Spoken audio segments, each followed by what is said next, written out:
Então, prosseguindo no estudo de História da Igreja, página 60 do nosso quinto livro, né? Vamos ao item 41 do material didático, o Patriarca Celulário de Constantinopla.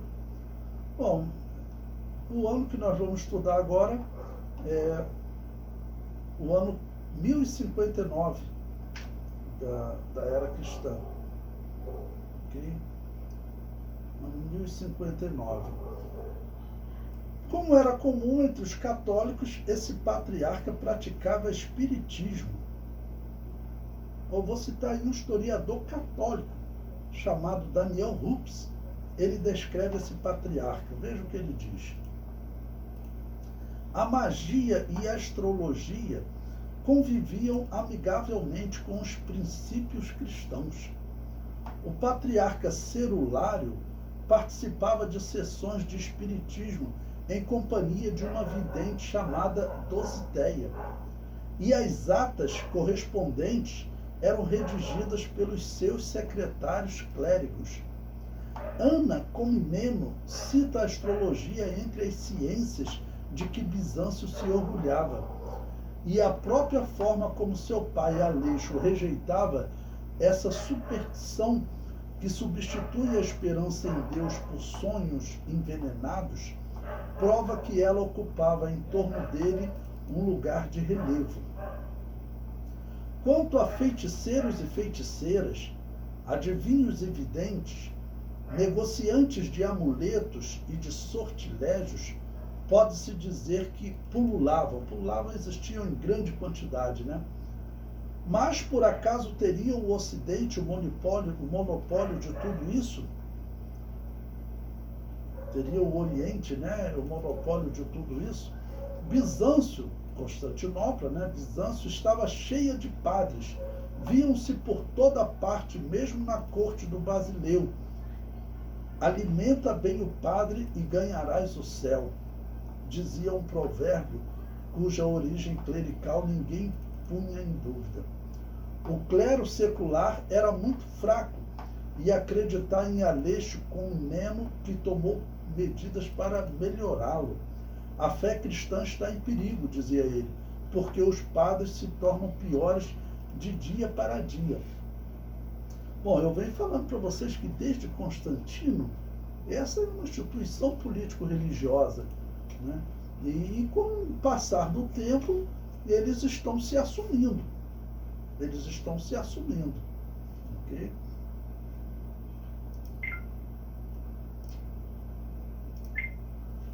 O item 42 do material didático, ainda na página 60, ainda no ano 1059, o papado vai emitir uma bula proibindo a interferência no papado, ou seja, é uma ação para poder conter aquele controle que os imperadores mantinham sobre o papado.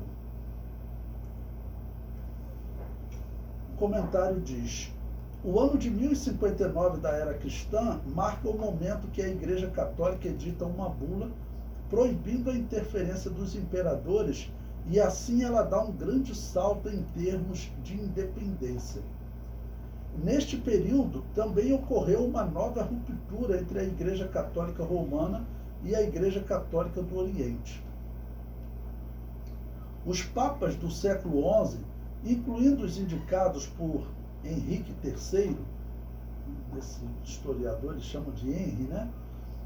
Henrique III, 1046 a 1059, estruturaram o movimento da reforma em torno da independência e apoiaram seus objetivos desenvolvendo o direito canônico da Igreja. Em adição às campanhas contra a simonia e o casamento de religiosos, o Papa Leão IX, que vai ser Papa de 1049 a 1054, orientou ativamente a codificação do direito canônico, dos decretos papais e as escrituras. Digo, ele foi Papa, né, de 1049 a 1054. E o que significa simonia? Era a venda de cargos. Porque, imagine, ser bispo, arcebispo, era altamente lucrativo. Então, quando o imperador ia determinar você vai ser o arcebispo, normalmente a pessoa tinha que fazer uma doação de alguma grana para o imperador, né? Okay? Então, isso era simonia, venda de cargos.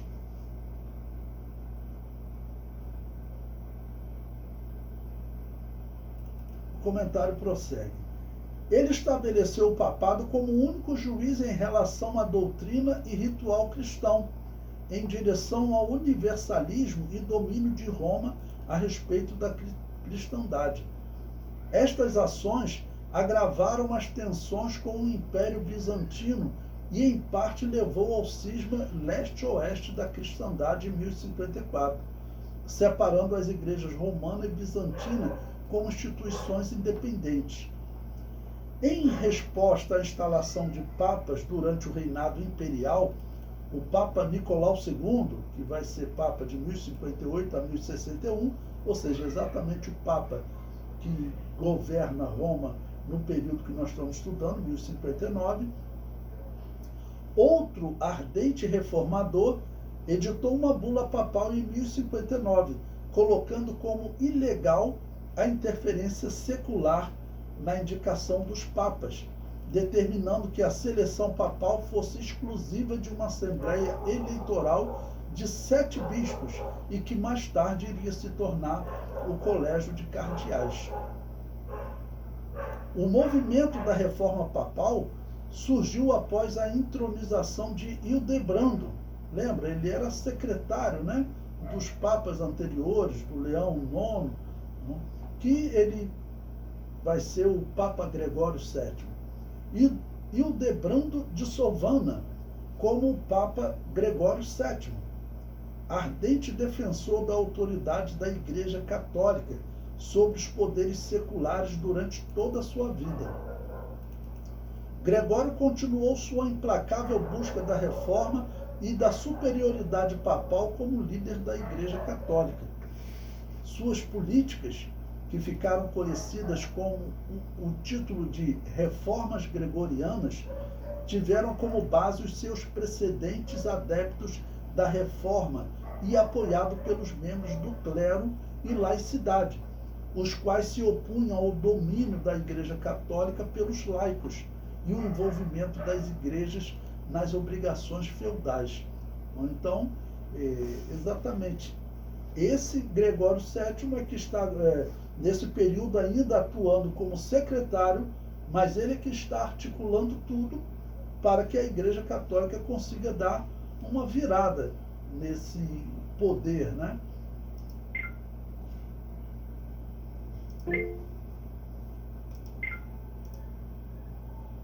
Irmão Roberto levantou a mão? Pode falar, irmão Roberto. Esse Papa Gregório, o gregoriano, tem alguma coisa a ver com o calendário gregoriano? Olha, ele foi ele que criou o canto gregoriano, né? Foi ele que criou Sim. O canto gregoriano. Agora, sobre o calendário, deixa eu ver, o calendário gregoriano. Deixa eu ver se realmente eu não me lembro se foi ele. Deixa eu ver aqui.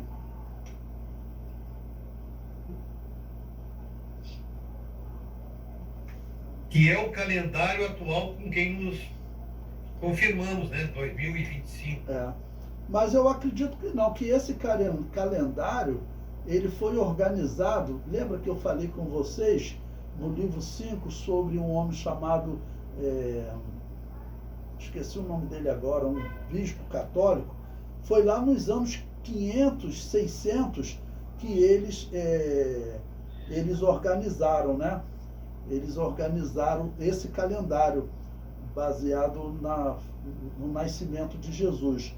Mas o calendário gregoriano, eu estou vendo aqui, não. Ele é obra do Papa Gregório XIII. Ok? Está na internet. Está na internet. Entendi. Que foi a época de 600 e pouco, é isso? Não, não. Esse Papa Gregório XIII, ele viveu em 1582. Ah, tá. Então tá chegando a hora. É, nós vamos chegar lá. Nós vamos chegar lá. Ok. Tá certo? Pois bem, prosseguindo.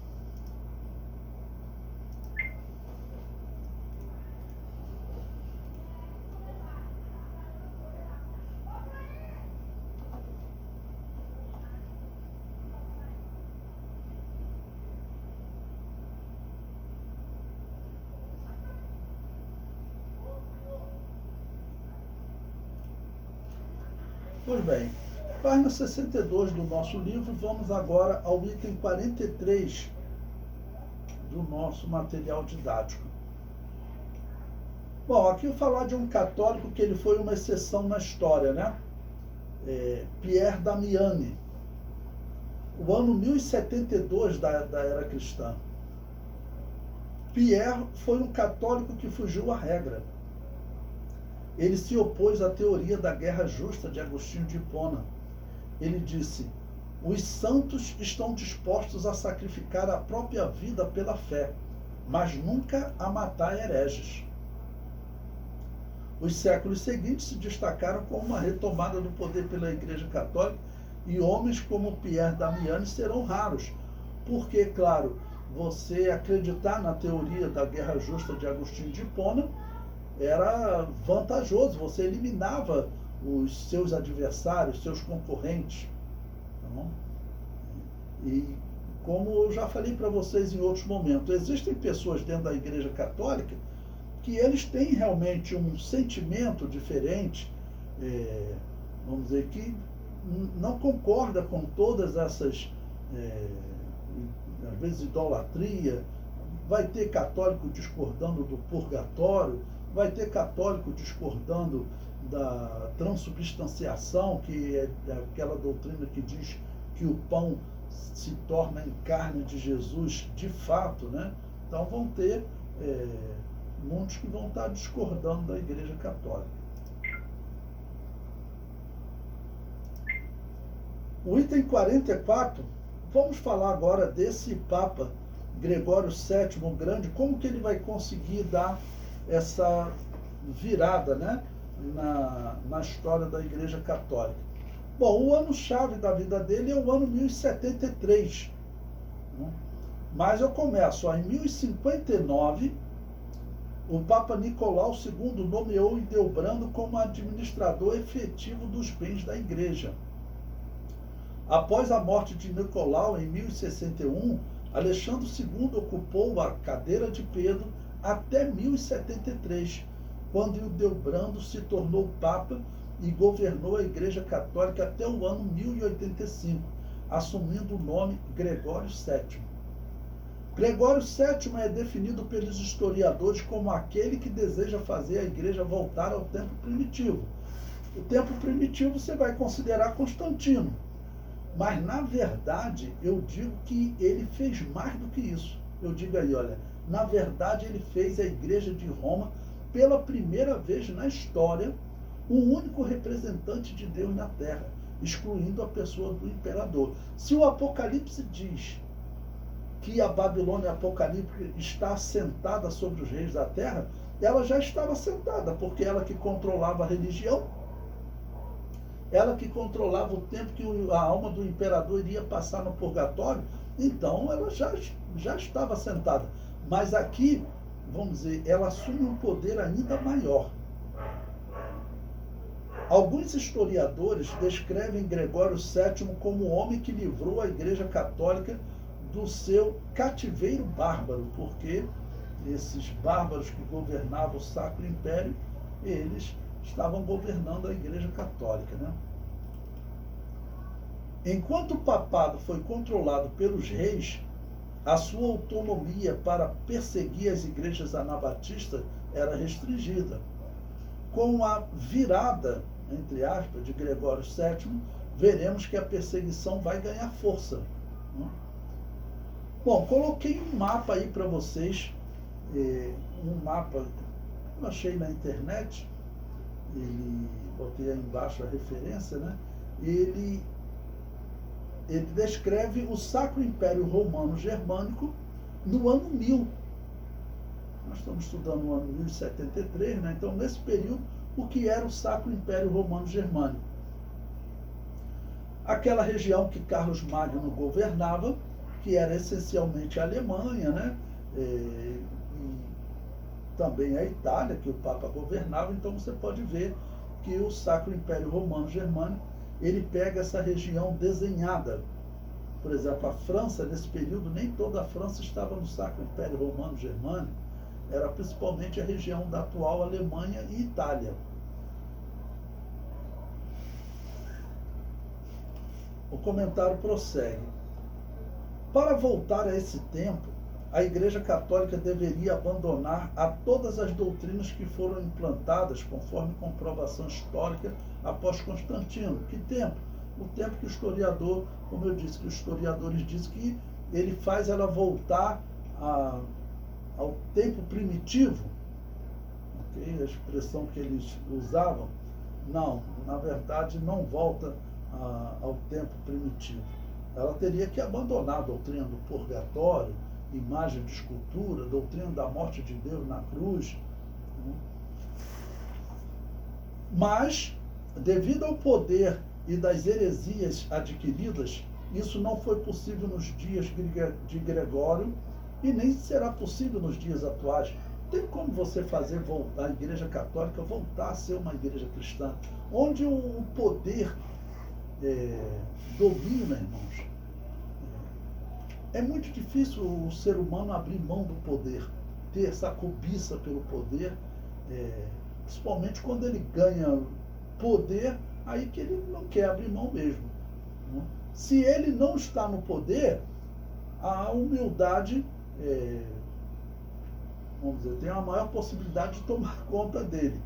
Mas estando no poder, a humildade diminui a possibilidade dela conseguir estar na criatura, né? E estou falando aí tanto criatura homem, como também no mundo espiritual. Porque foi exatamente o que aconteceu com o querubim ungido. O poder que ele exercia nas regiões celestiais fez com que ele cobiçasse algo mais. O poder realmente mexe com a criatura. Nós cristãos temos que vigiar muito com o poder, né? O comentário prossegue. A compra ou venda de coisas espirituais, venda de cargos eclesiásticos e venda de perdão era muito comum na Igreja Católica Romana e era chamada de simonia. Em 1075, Gregório VII se posicionou contra a investidura leiga, que era a prática de nomeação dos bispos e arcebispos pela autoridade civil, sendo rei ou senhores feudais. Neste período, os bispos eram donos da maior parte do império. O anel e o bastão eram o símbolo que identificava o arcebispo. Ao morrer um bispo, o imperador era o responsável por escolher quem seria o novo arcebispo, e na nomeação lhe entregavam o anel e o bastão. Ou seja, o imperador ele tinha um controle de quem seria. E claro que era sempre um acordo político, né? Os imperadores do Sacro Império Romano Germânico controlavam os arcebispos que elegiam o Papa. Assim, os imperadores controlavam os papas. Gregório VII mudará isso. Neste mesmo ano de 1075, ele publicou os decretos dos papas, que eu separei aí, são vários decretos que ele coloca, né? Eu separei 6 aí para a nossa análise. O primeiro que diz: só a Igreja Romana pode ser chamada de universal. Universal em latim é católica. Só ela pode ser chamada de católica, né, de universal. Segundo, só o pontífice romano pode depor os bispos. Opa, ele já está começando a dar uma trava nos imperadores. porque os imperadores que faziam isso até esse momento. Só o Papa pode dispor das insígnias imperiais, bastão e o anel.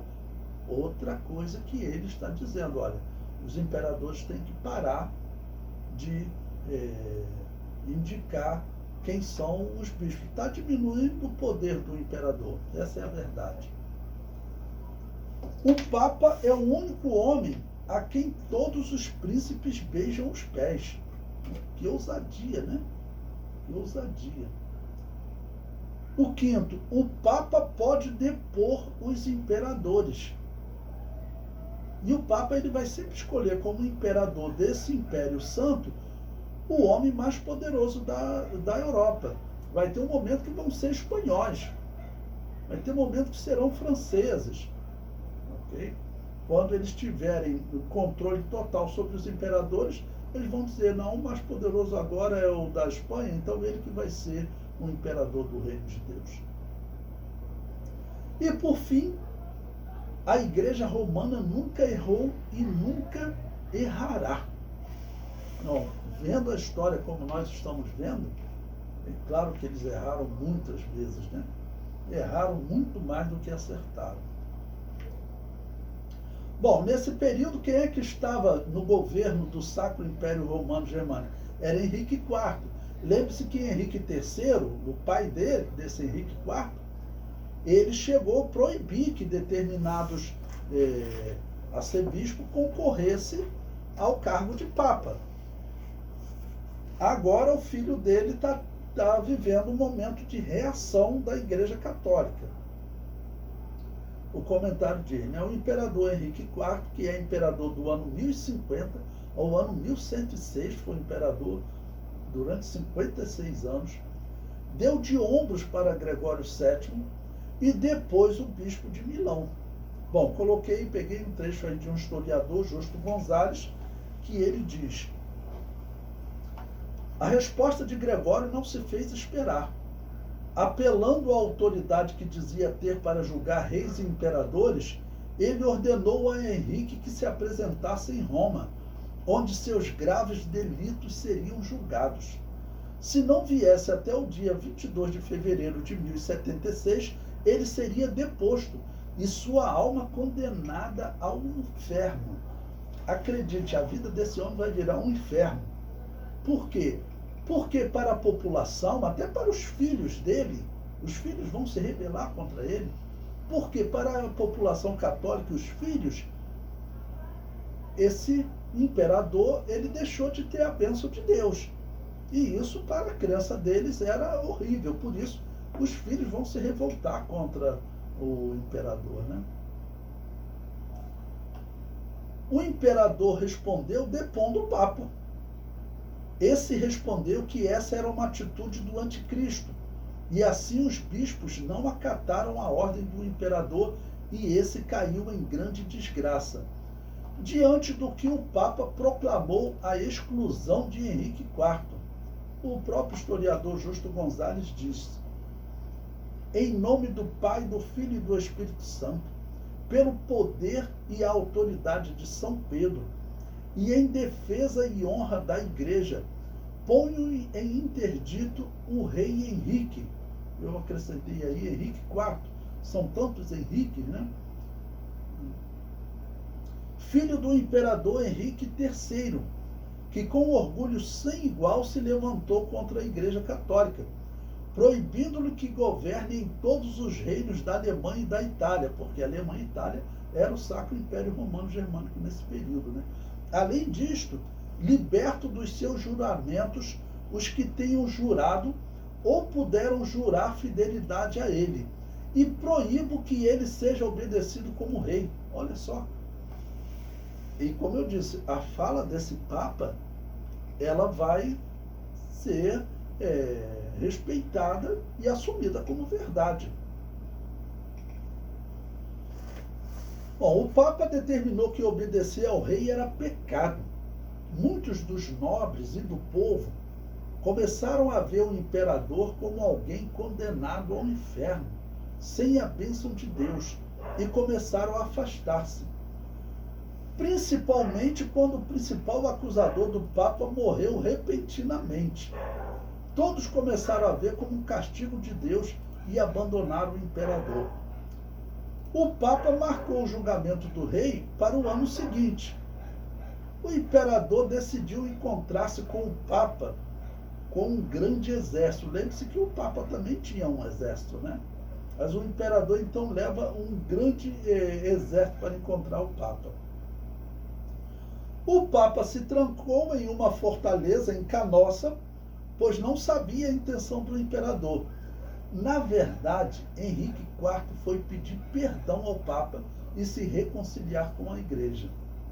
Bom, eu cito aí o texto de um historiador da revista Super Interessante. Ele diz: o adversário seguinte dos papas surgiria da forma de um ex-aliado. Na época, a segurança do Estado Pontifício era mantida por tropas do Sacro Império Romano, fundado por Carlos Magno, filho de Pepino. Em troca da proteção, os imperadores exerciam uma pesada influência sobre a Igreja. Na prática, o líder da cristandade era um pau-mandado. Em 1073, surgiu um papa disposto a virar o jogo. Baixinho e de voz aguda, Gregório tinha um temperamento tinhoso, que lhe rendeu o apelido de Santo Satanás. Isso é um historiador falando.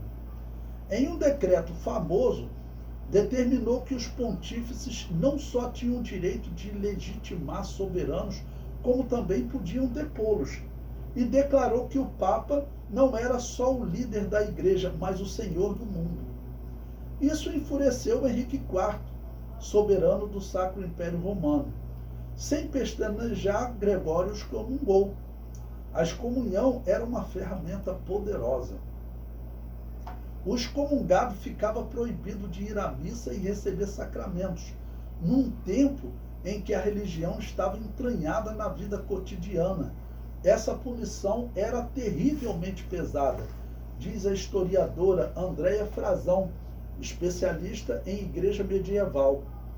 No inverno de 1077, Henrique foi pedir perdão às portas do castelo de Canossa, na Itália, onde o Papa se hospedava. O Santo Satanás o obrigou a esperar 3 dias na rua, debaixo de neve, antes de absolvê-lo, né? Então vocês vejam tanto a intriga quanto o poder do Papa. Quando esse Papa decidiu bater o pé e usar, né, no caso, o poder de dizer que a alma dessa pessoa não sairia do purgatório, que iria para o inferno, isso, claro que pesou tanto para o Henrique quanto para todo o povo. Henrique saiu tão humilhado do encontro que seus súditos elegeram outro imperador, Rodolfo. Imediatamente estourou uma guerra civil, na qual Henrique levava grande vantagem, mas o Papa decidiu excomungá-lo novamente. Gonzales diz: excomungou Henrique e até se atreveu a profetizar que em breve o imperador seria deposto ou morto. Vai falar isso, em algum momento ele iria morrer, né? No campo de batalha, as tropas de Henrique sofreram um revés sério perto do rio Elster, mas na mesma batalha, o pretendente Rodolfo perdeu a vida. O partido rebelde ficou sem líder e a profecia papal foi desmentida, pois quem morreu não foi Henrique, mas seu rival. E aquele homem que dizia que a Igreja Católica nunca errava, né? Ao fim da guerra, no ano 1081, Henrique marchou para Roma. Uma solução seria recorrer aos aliados normandos, que agora ele não iria se reconciliar com o Papa. O Papa acreditou que ele iria cair por terra, mas acabou que ele venceu. Bom, agora esse encontro com o Papa vai ser diferente, né? Então o Papa poderia recorrer aos seus aliados normandos, aqueles que mantinham a religião pagã ainda mais viva, né?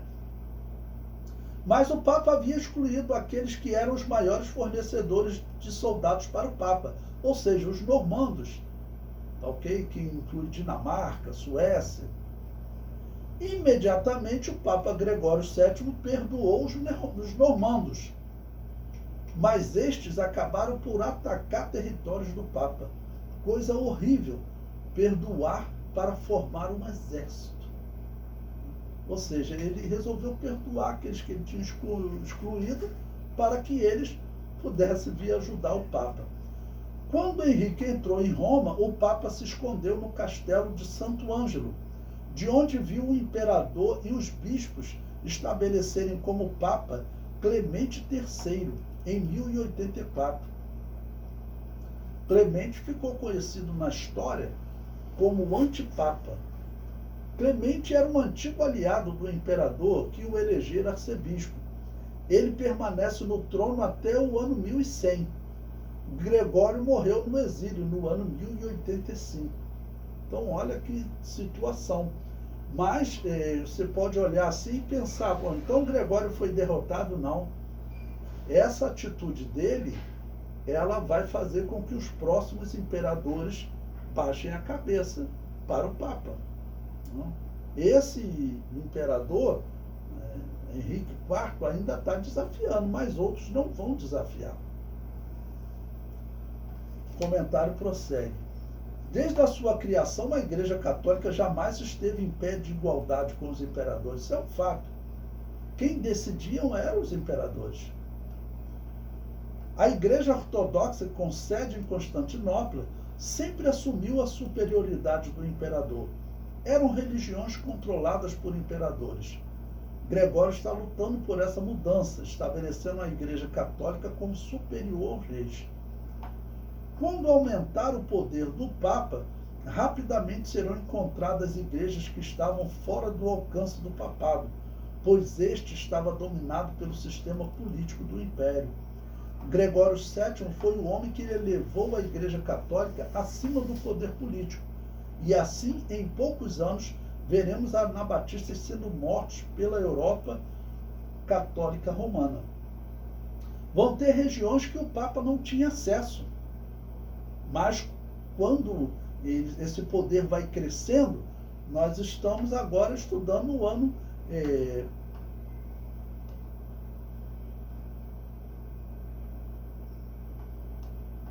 1075, né? 1073, nós estamos estudando o ano 1073. Em cerca de 150 anos, o poder papal vai ser imenso. E aí eles vão organizar a Inquisição. Ok? Aí eles vão organizar a Inquisição. Por quê? Porque eles vão descobrir igrejas anabatistas escondidas nas montanhas e territórios que antes eles não tinham acesso. Era o local onde os anabatistas se escondiam, né? Mas agora esse esconderijo vai começar a ser descoberto.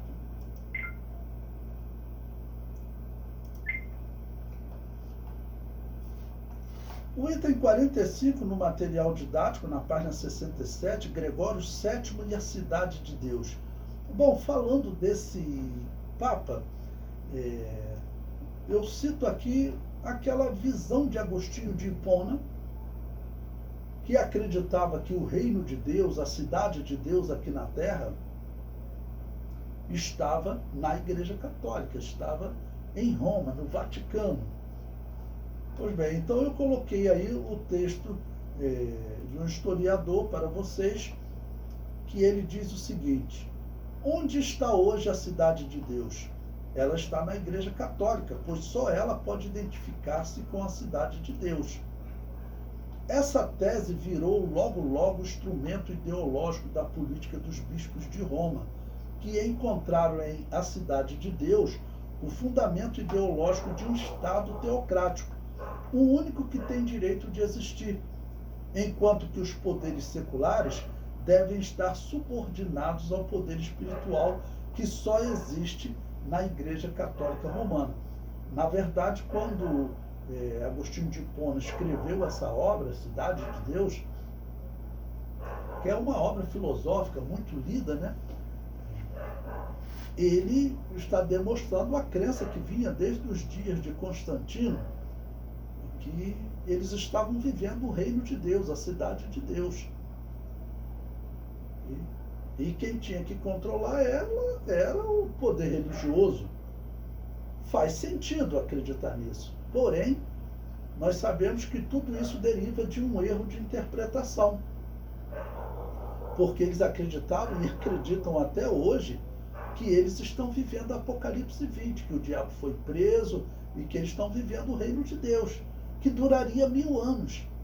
Só que esse reino já está durando, se começou em Constantino, 1700 anos. E isso é tão vivo. Vocês sabem que me convidaram para um debate em São Paulo exatamente para falar sobre o reino de Deus.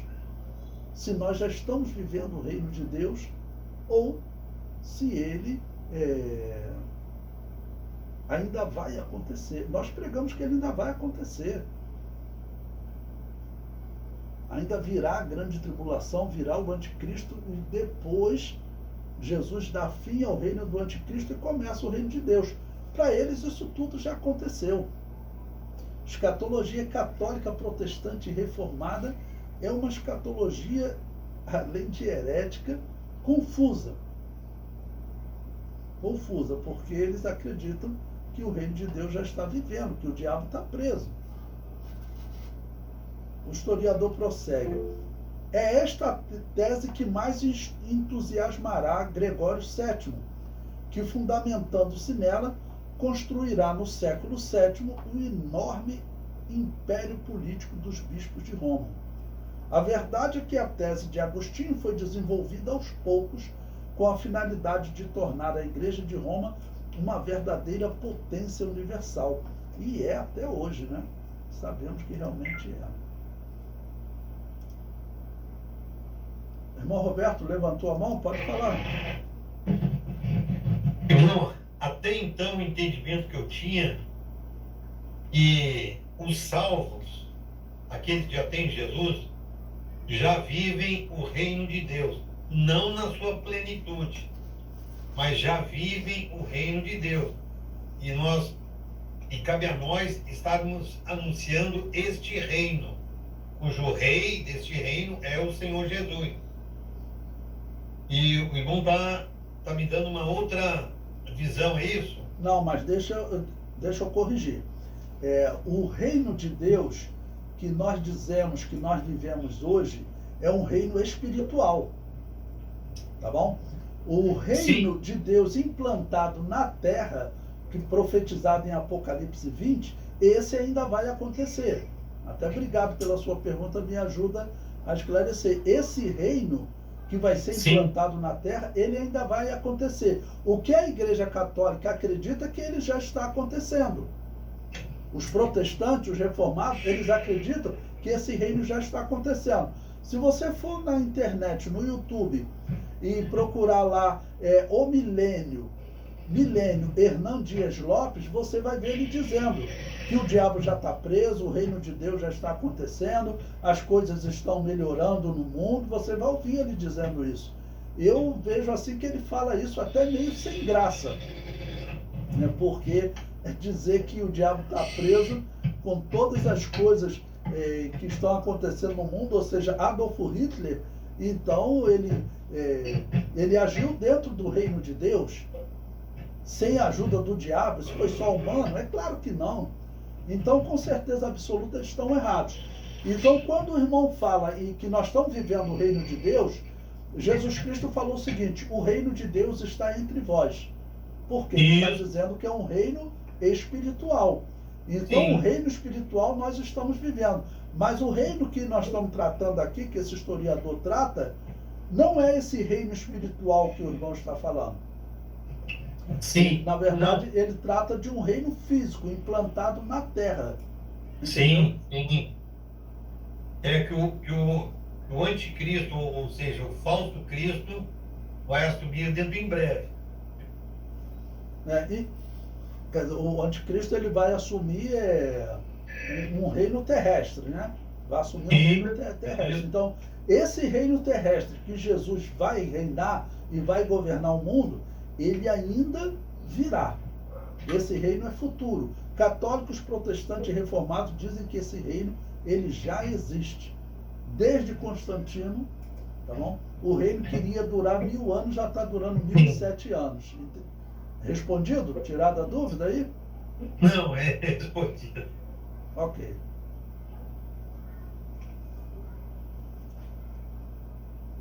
Bom, prosseguindo, página 68 do material didático, do livro 6º. Vamos agora ao item 46, o Papa de Roma. Bom, vocês viram que o imperador Henrique IV, ele elegeu um Papa para ele. Antes, o pai dele tinha eleito Papa e ninguém falou nada. Mas agora Gregório VII deu esse grito de liberdade. O que eles vão fazer? Eles vão reagir. Então vamos ficar com 2 papas. Você elegeu um, nós vamos eleger outro. Vamos lá. O ano é 1086 da era cristã. Em resposta a Henrique IV, os romanos elegeram um segundo papa, que governou Roma como Vítor III, 1086 a 1088. Com a sua morte foi eleito Urbano II como papa. Esse Urbano ele vai entrar para a história porque ele vai ser o homem que vai dar início às guerras santas, como eles chamam, e cruzadas, como foi chamado na história, né? Com o passar do tempo, alguns reis que eram simpáticos ao catolicismo foram transferindo esse poder para o Papa. Assim, o poder papal teve um grande impulso sobre os reis da Europa. Tomás de Aquino, cerca de 200 anos depois de Gregório, defenderá uma superioridade do Papa sobre o rei, mas afirmará que Deus tratava direto com o Papa e também com o rei. Mas os papas defendem que Deus trata com o Papa e estes transmitem a mensagem ao rei. Era a velha noção pagã de pontífice máximo, ou seja, a ponte entre os homens e as divindades romanas. Agora o Papa ele vai ser de fato o pontífice máximo. Os concílios católicos que se seguirão serão a confirmação da reforma de Gregório VII. Latrão I em 1123, Latrão II em 1139, Latrão III em 1179, Latrão IV em 1215 e o primeiro concílio de Leão de 1245. Neste último, cerca de 150 anos após Gregório VII, culmina o caminho do poder papal, ou seja, eles conseguem realmente fazer com que os imperadores aceitem a liderança papal.